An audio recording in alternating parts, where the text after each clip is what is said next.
The best estimate is, I think Cernovich was saying this. What do you think they were doing the past several years? The reason there's no evidence is not that Pam and Cash and Dan are covering it up.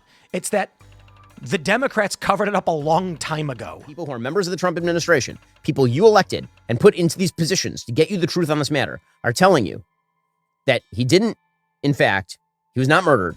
He did not keep a client list. And he did not blackmail powerful figures. Okay, right? That is the thing that they are saying. Not I. They are saying this. If you're willing to throw that over and claim they're lying, then I'd like to see you present your evidence that they are in fact lying. Because I know Dan. I don't think that Dan Bongino is lying to me. Well, sure. And you're looking at these documents going, these aren't all the Epstein files. You know, there were flight logs, there were names and victims' names. And we're going, where's the rest of the stuff? And that's what the FBI had turned over to us.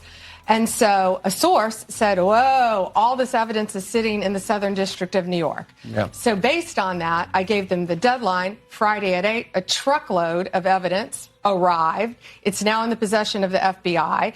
Cash is going to get me and himself, really, a detailed report as to why all these documents and evidence had been withheld.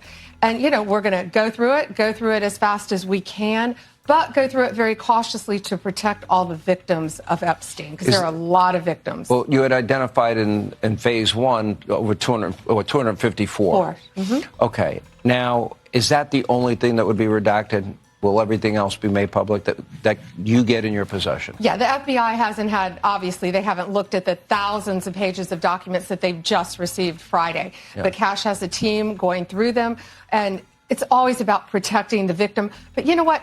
We believe in transparency, and America has the right to know.